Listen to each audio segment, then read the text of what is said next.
노태학 전 대법관의 임기가 지난 3일 끝났지만 후임 임명 절차는 여전히 멈춰 있습니다. 대법관은 대법원장이 제청하고 국회 동의를 거쳐 대통령이 임명하는데 조희대 대법원장이 제청권 행사를 미루고 있기 때문입니다. 대법원은 지난해 11월부터 후임 선정 절차에 들어갔습니다. 지난 1월 후보가 4명으로 압축됐습니다. 법원 내부에서는 사무 분담 등을 고려해 지난 2월 중순 전에는 조 대법원장이 임명 제청할 것이라 내다봤습니다. 그러나 6일까지 조 대법원장이 제청하지 않으면서 이재명 대통령의 첫 대법관 임명도 늦어지고 있습니다. 법원 안팎에서는 대법관 인사와 사법개혁 3법을 둘러싸고 대통령실과 대법원장 사이에 갈등이 있다는 관측이 우세합니다. 학계에서는 조 대법원장이 헌법상 의무를 미루며 정치적 행위를 하고 있다는 비판도 제기됩니다. 대법관 공백으로 상고심이 지연돼 국민의 재판받을 권리가 침해될 수 있다는 지적도 나옵니다. 동시에 이번 사태가 대법원장이 제청권을 통해 대법원 구성을 좌우할 수 있는 이른바 제왕적 대법원장 체제를 드러냈다는 비판도 있습니다. 뉴스토마토 정주현입니다. 노태학 대법관의 임기가 지난 3일로 종료됐습니다. 대법관 후보 추천위원회는 후임 후보를 4명으로 압축했지만 조희대 대법원장이 인사 제청을 미루면서 그 배경을 놓고 갖가지 해석을 낳고 있습니다. 자신에 대한 거치 압박과 사법 3법에 대한 불만이라는 해석이 줄을 이루는 가운데 법조계에서는 대법관 제청은 대법원장의 권한인 동시에 의무라는 지적이 많습니다. 어떻게 봐야 할까요? 김성환 시사평론가, 강석영 뉴스토마토 기자와 이야기 나눠보겠습니다. 안녕하세요. 네, 안녕하십니까. 안녕하세요. 네. 지금 그러면 대법관이 지금 공백인 상황인가요? 어떤 상황입니까? 네, 지금 지난 3일에 노태학 전 대법관의 임기가 종료된 이후 네. 오늘까지 후임이 임명되지 않고 있습니다. 네네. 일주일째 대법관 한 자리가 공석인 상황인데요. 네네. 조희대 대법원장이 후임 임명 제청을 차일피일 미루고 있기 때문입니다. 임명 절차가 어떻게 됩니까? 네, 헌법에 따르면 대법관은 대법원장의 제청으로 국회 동의를 얻어 대통령이 임명합니다.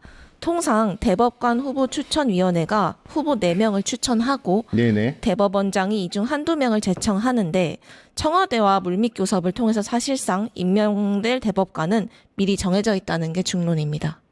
후보 추천위원회는 지금 4명의 후보를 압축했죠. 네네네. 그중에서 한두 명을 대법관이 청와대와 교류를 해서 네네. 제청을 하고 그다음에 최종 1인을 국회 동의를 거쳐서 임명하는 그러한 절차인 거죠. 예, 맞습니다.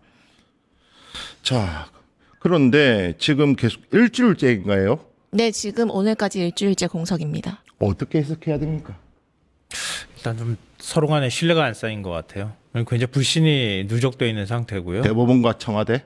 예, 그렇죠. 조희대 네. 대법원장 사퇴하라고 민주당에서 네. 뭐 공개적으로 요구할 정도니까요. 네. 그런데 그러니까 지금 대법관 후보 추천위에서 추천한 게 1월 21일이에요. 그러니까 추천을 일찍 한 겁니다. 근데 미리 이제 제청을 할 수도 있었거든요. 그러면 곧바로 인사청문 과정이 또 있어야 되기 때문에 그게 한 달 정도 걸려요. 그러니까 노태학 대법관이 퇴직하는 게 이제 지난 3일이니까 그 전에 절차를 다 밟은 다음에 그 대법관 공백이 없도록 절차를 밟아야 되는 거거든요. 네네. 근데 그렇게 따지면 한 47일, 50일 가까이 지금 대법관 후보를 제청하지 않는 거예요. 그 사이에 이제 법원 행정처장이 임명이 되는 과정이 있었거든요. 네네네. 근데 또 임명되고 난 다음에 그만뒀잖아요. 네, 사퇴를 했죠. 근데 임명한 사람 또한 이재명 대통령 사건 주심을 맡았던 대법관이었단 말이에요. 이거는 조희대 대법원장이 내 뜻대로 하겠다. 이걸 노골적으로 청와대에 사인을 보냈다고밖에 볼 수가 없거든요. 근데 그러는 상황에서 추천된 대법관에 대해서 청와대가 생각하는 1, 2순위하고 대법원장이 생각하는 1, 2순위가 지금 어긋나 버렸던 거잖아요. 그거 가지고 서로 지금 일종의 뭐 기싸움을 한다고 할까요? 이렇게 대법원도 청와대하고 타협할 의지가 없다고 자꾸 시그널을 보내고 청와대가 바라봤을 때에도 이걸 그냥 받기도 어려운 이런 상황이 좀 연출되고 있는 거 아닌가 싶습니다. 관련해서 조희대 대법원장 발언 한번 보고 오겠습니다. 우리 국가 질서에 큰 축을 이루는 그런 문제이기 때문에 공론화를 통해서 충분한 수기 끝에 이루어져야 한다고 늘 이야기하고 있습니다. 국민들이 엄청난 피해가 가는 문제이기 때문에 일단 원론적인 얘기인데 그러면 지금 국무총리에 대한 권한과 마찬가지인 거죠. 대법원장이 대법관을 제청할 수 있는 인사 제청권이 있는 거고 왜 네. 국무총리도 국무위원들에 대한 인사 제청권이 있지 않습니까? 네. 그러면 인사 제청을 하지 않으면 임명을 못 하게 되나요? 그렇죠. 제청하지 않으면은 절차상으로 보면은 대통령이 임명권을 그냥 행사하기가 어렵죠. 그러니까 제청을 하고 난 다음에 대통령이 최종적으로 임명을 하지만 인사청문회 절차를 거쳐야 하고요. 국회에서 임명 동의까지 받아야 되는 거예요. 대법관은. 네네. 그럼 대법원장이 제청을 하지 않는데 그 중간의 절차까지 넘어가지 못하잖아요. 그럼 대통령이 최종적으로 임명하지도 못하는 거죠.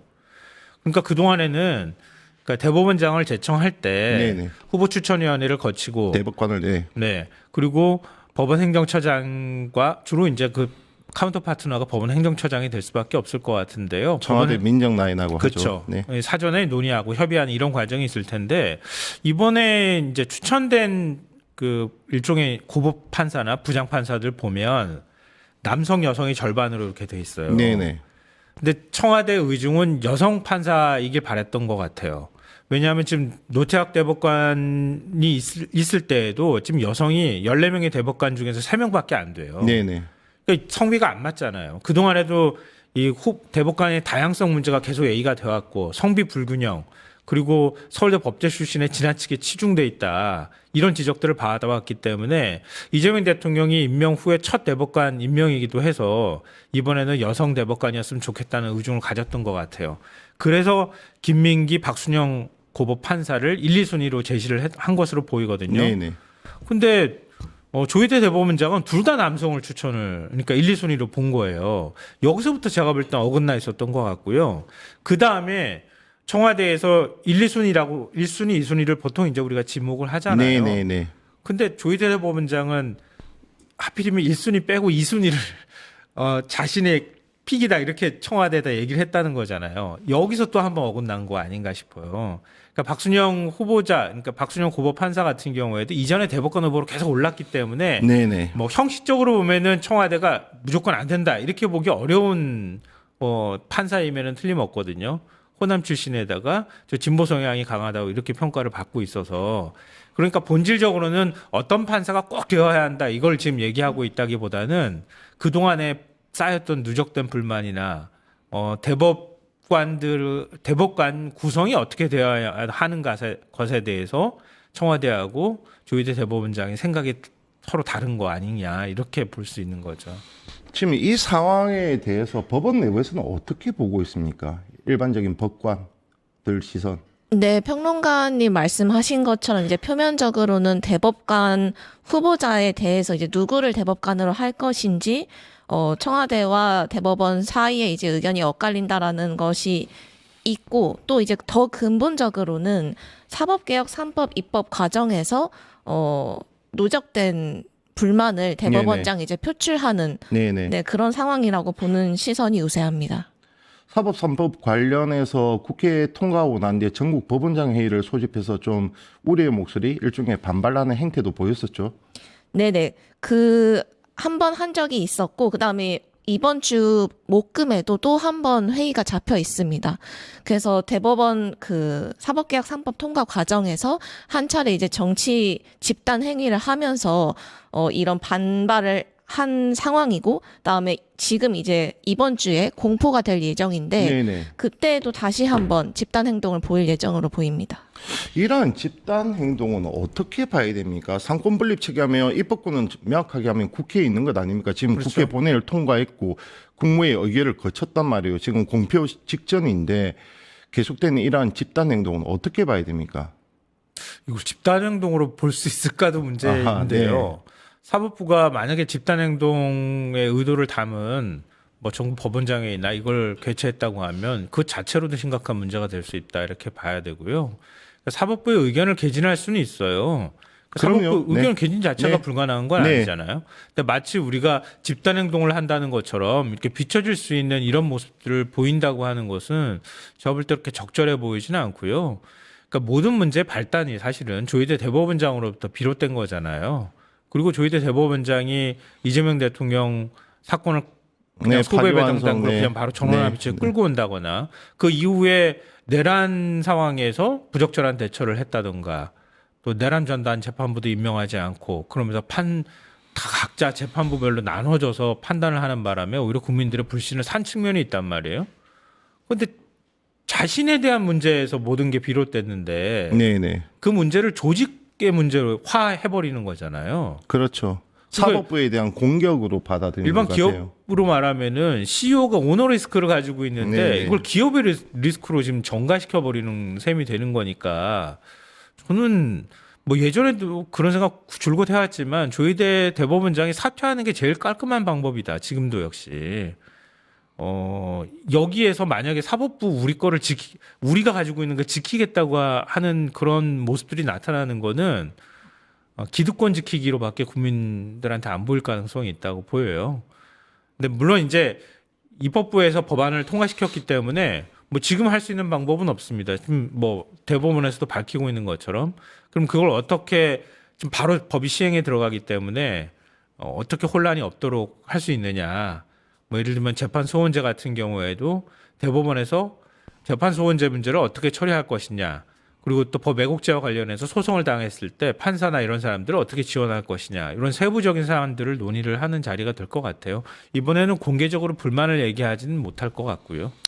이 모든 문제가 조희대 대법원장에서 비롯된 것으로 해석을 하셨는데 그래서 민주당이 계속해서 지금 사퇴 압박을 하고 있고 마지막엔 또 탄핵을 꺼내들 수는 있어요. 그런데 그러한 사퇴 압박이 또 사법부에 대한 과도한 침해 아니냐 이런 일반적인 그 지적도 있을 수가 있습니다. 어떻게 봐야 됩니까? 그러니까 형식적으로 보면은 충분히 그런 얘기 나올 수 있다고 봐요. 그러니까 가급적 대법원장 사퇴를 요구하지 않는 게 좋죠. 네네. 근데 지금 상황이 좀 다르다고 제가 말씀을 드리는 거고요. 그걸 온 국민이 다 지켜봤잖아요. 그러니까 예전에 김명수 대법원장 똑같이 네네네. 사퇴 요구에 시달렸거든요. 네. 그때는 또 국민의힘에 가가지고 막 맞습니다. 집단 행동을 하기도 하고 그랬었는데 그때는 대법원장이 국회에 나가서 거짓말을 했다. 이거 하나 가지고 그렇게 시비를 걸면서 사법부를 뭐 좌파화시켰다 이런 식의 이제 논리는 뭐 말도 안 되는 것 같고요. 근데 그렇게 해서 사퇴를 요구했던 적도 있는데 지금 조희대 대법원장은 상황이 좀 다르잖아요. 그러니까 정치권에서 뭐 우리가 이 3부가 서로 간에 그 견제와 균형을 이룬다 이렇게 얘기를 하는 것처럼 네네. 얼마든지 요구는 할 수 있다. 다만 저는 지금 이 시점에서 탄핵을 자꾸 언급하는 건 그렇게 적절해 보이진 않는다.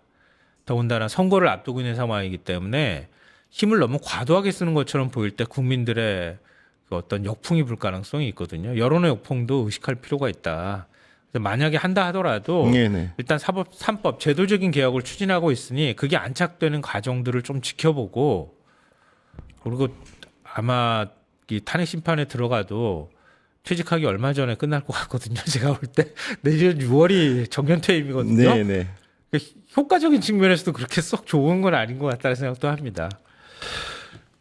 지금까지 보면 이러한 민주당의 거취 압박에 대해서 조희대 대법원이 크게 흔들리지는 않는 것 같아요. 실제 그렇게 봐야 됩니까?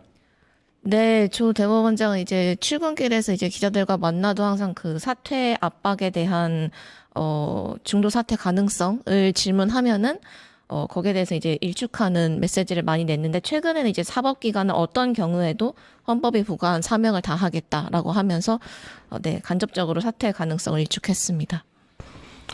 조희대 대법원장을 왜 윤석열 대통령이 대법원장으로 시켰겠습니까? 대법관을 이미 6년을 거친 사람이었거든요. 그리고 정년퇴임 때문에 임기도 다 못 마치는 사람인데 왜 대법원장으로 또 임명하냐 이런 얘기들을 당시에도 들었어요.